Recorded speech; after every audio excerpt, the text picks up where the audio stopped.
Buenas tardes, mi nombre es José Antonio Flores García y en esta exposición hablaré sobre los temas más importantes sobre la policía preventiva. Iniciaré hablando sobre la prevención del delito. La prevención del delito se refiere a las medidas y acciones que se implementan para reducir la incidencia de los delitos y así evitar sus consecuencias negativas. Su objetivo es proteger a las personas y a la sociedad de los daños que la delincuencia genera, incluyendo la disminución del miedo a ser víctima. En la prevención encontramos tres niveles. El primero es la prevención primaria, que son medidas generales que buscan fortalecer a la sociedad para impedir o disminuir la aparición de delitos y las conductas delictivas. Se dirige a toda la comunidad a través de actividades como campañas educativas, programas deportivos para los jóvenes o la promoción de valores.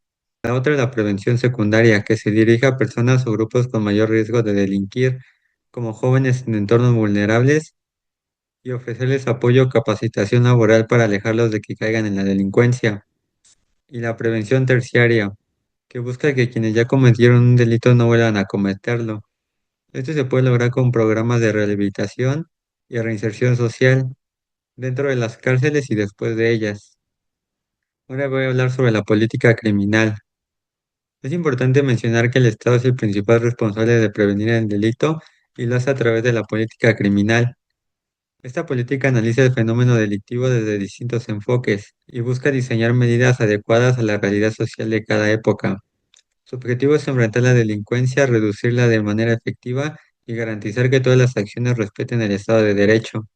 Entre los principios que guían la política criminal encontramos la legitimidad, que es la facultad del Estado para actuar contra la criminalidad; la mínima intervención, que nos dice que el derecho penal solo debe usarse cuando sea indispensable; el bien jurídico tutelado, que es el que protege los bienes fundamentales; la conducta, que solo se castigan acciones; la tipicidad, donde debe estar escrito como delito en la ley; la culpabilidad, que solo se castiga si fue cometido con intención o descuido; la presunción de inocencia, donde la persona es inocente hasta que se pruebe lo contrario; y la jurisdiccionalidad, donde solo un juez puede poner sanciones. La policía preventiva es aquella que se centra en prevenir el delito antes de que ocurra. Su objetivo es disminuir la incidencia delictiva a través de estrategias que mejoran las relaciones sociales, evitando las faltas administrativas y mejorando la confianza entre la comunidad y la autoridad. La seguridad pública preventiva es responsabilidad del Estado y de los municipios. Está regulada por leyes y por la Constitución, que busca proteger la vida, los bienes y los derechos de las personas, así como también preservar el orden y prevenir delitos y faltas administrativas. En el Estado de México existen dos tipos de policías preventivas. La Policía Preventiva Estatal, que opera en todo el territorio mexicano y realiza trabajos de inteligencia, custodia penitenciaria y prevención de delitos.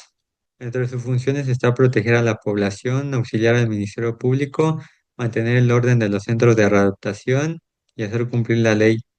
Y la Policía Preventiva Municipal, que opera solo en el municipio, protege la vida, los derechos y los bienes de las personas, previniendo delitos y faltas administrativas y colabora con la población. Los deberes de los policías preventivos son muy importantes ya que deben actuar con respeto a los derechos humanos, auxiliar a las víctimas, no discriminar, evitar tratos crueles, no hacer detenciones ilegales y evitar la corrupción. En cuanto a la responsabilidad, los policías preventivos pueden verse sujetos a responsabilidades administrativas o penal si no cumplen con sus obligaciones.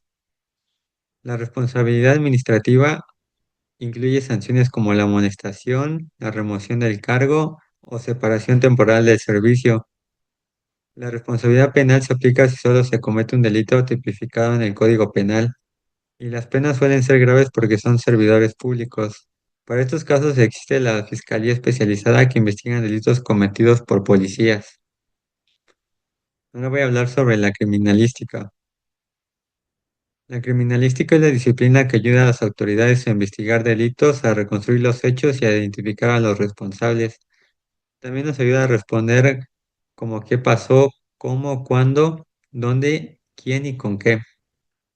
La criminalística se divide en dos áreas. La primera es la criminalística de campo, que se realiza en el lugar donde ocurrió el hecho.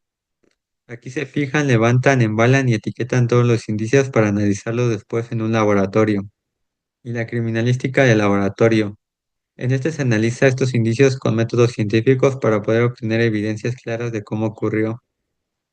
Dentro de las ramas tenemos la fotografía forense, que se basa en el registro fotográfico del lugar y de los indicios. La balística forense, que en esta se estudian los cartuchos, la trayectoria de los proyectiles y los efectos que tienen en los cuerpos o objetos. Los incendios y explosiones, que explica las cosas y las formas de cómo se desarrollan. Los hechos de tránsito terrestre, que analiza accidentes de tránsito como choques, atropellamientos o volcaduras. Las técnicas forenses de laboratorio, que aquí es donde se aplica la biología, física y química. Y la documentoscopia, que es la que determina la autenticidad o alteración de los documentos. El lugar de investigación es el lugar donde ocurrió un hecho probablemente delictivo y donde se encuentran los indicios o evidencias importantes para la investigación, y debe ser preservado y analizado por las autoridades para determinar lo que sucedió. El lugar de investigación puede ser abierto, cerrado o mixto, dependiendo de sus características físicas. En un lugar abierto como un parque o terreno se debe intervenir rápido para proteger los indicios. En un lugar cerrado como una casa o edificio se deben cerrar puertas y ventanas para evitar la contaminación del lugar. Y en los lugares mixtos son los que combinan lugares abiertos y cerrados, como una casa con patio. Y la clasificación del lugar según indicios, el cual es el lugar de los hechos, que es en donde presuntamente se cometió el delito, el lugar del hallazgo, que es donde se encuentran los indicios o el cadáver, y el lugar de enlace, el cual es el medio usado para mover el cadáver del lugar de los hechos al del hallazgo. Ahora voy a hablar sobre las técnicas policiales. Antes del año 2016, en México se utilizaba el sistema penal inquisitivo, que se basa en juicios largos, corrupción y poca claridad en las funciones. Y ese fue el motivo del cambio al sistema acusatorio y adversal, en la que las funciones de acusar y juzgar están separadas. Los sujetos procesales principales son el juez, el cual debe ser imparcial y es el que dicta la sentencia. Puede ser un juez de control, de juicio oral o de ejecución.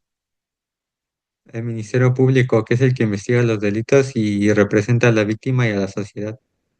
El imputado, que es la persona señalada por el delito, y su defensor, que es su representante legal.